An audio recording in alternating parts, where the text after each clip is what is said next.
Hello again, everybody. We're up to chapter 8, and let's just remind ourselves about what's just happened in chapter 7. In chapter 7, right at the end, the children and Mrs. Peacock were all in the water in the classroom. Mrs. Peacock was trying to get the work down off the cupboard, and there was a knocking at the door. So let's find out what happened next. The next chapter, chapter 8, is called Flood. All eyes were on Mrs. Peacock. She blinked hard 3 times and twisted her head towards the door. Through the frosted glass, she saw the outline of an adult who looked suspiciously like Mrs. Craven. Who is it?" called Mrs. Peacock, trying to sound as though she was sitting at her desk marking books.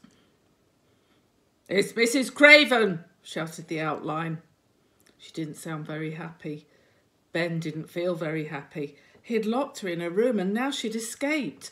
What could he say? She would never believe Mrs. Peacock had told him to do it, and it was no use asking Jake to back him up.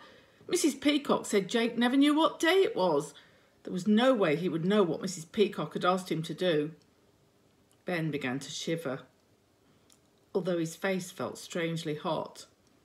It was that horrible panicky feeling he had when Mrs. Peacock asked him a question he couldn't answer. It always happened when he hadn't been listening for a minute, and everybody seemed to be waiting for him. The banging on the door started up again, only louder this time. Much louder. An angry sort of knock, thought Ben worriedly. What would Mrs. Craven do to him when she found out he was the one who had locked her in? He couldn't bear to think about it. Nobody spoke. Everybody continued to stare at Mrs. Peacock. Teachers always knew what to do. Mrs. Peacock took a deep breath and looked as though she was about to shout, "Just a minute," or "Hang on there," in that high wobbly voice that she'd been using today, when a loud squeaking noise rose up through the water. Ben looked towards the noise. 3 milk cartons floated by in single file like barges on a canal. He could see Leah's and Megan's and Joe's and Matty's legs pumping up and down without a sound. He could see the outline of Mrs. Craven's head through the glass, and with horror he realised he could see the doorknob turning very, very slowly. Mrs. Craven's head had disappeared from view. Ben guessed she was crouching down, concentrating on the doorknob, trying to turn it with 2 hands. Mrs. Peacock was staring at the door as though she had never seen it before. She didn't speak, but the flowers on her hat trembled worryingly. Ben decided there was only one thing to do. He took a deep breath, turned himself around, thrust his head under the water and paddled desperately with his legs until he was completely upside down. Then he headed for the door. Ben grabbed the doorknob. He felt it spin through his hands. It had nearly turned enough for the door to open. With all his might, Ben turned the doorknob in the opposite direction. It turned back again. Ben could hardly breathe. He needed air. There was a loud click. Ben felt the doorknob slipping out of his grasp. The door flew open and water began to gush out of the room, carrying Ben with it. This was even more like Waterworld, like the big chute that carried you tossing and turning all the way from the top of the building down into the swirling water. Ben's eyes were tight shut. He gasped and gulped, swept along like a fish in the tide.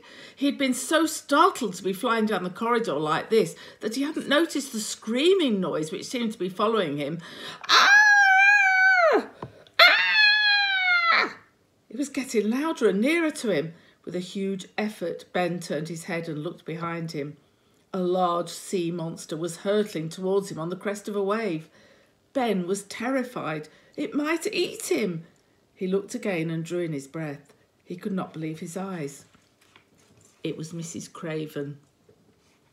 On her back, arms and legs waving in the air. That was even more scary than a sea monster. If Mrs. Craven caught up, he didn't like to think what she might do to him. She certainly looked and sounded very angry now. Ben turned away from Mrs. Craven and looked ahead down the corridor. He could see Mr. McCann on a stepladder in the distance, wobbling slightly, reaching up to a dangling light bulb, unaware of the water racing towards him. Ben thrashed his legs up and down as though his life depended on it, which he thought worriedly it might well do if Mrs. Craven had anything to do with it. His arms felt like rubber. They seemed to be moving about, waving and slicing through the water, without Ben even thinking about them.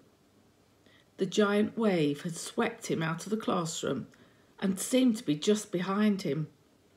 However fast he went, he couldn't get away from it, and more importantly, he couldn't escape Mrs. Craven, who, by the sound of the screams, was getting closer by the second. And that's the end of chapter 8. We've got 3 more chapters to go. So shall we see what happens tomorrow? It's all getting exciting, isn't it? Thanks for listening, and I hope you're listening again tomorrow. Bye.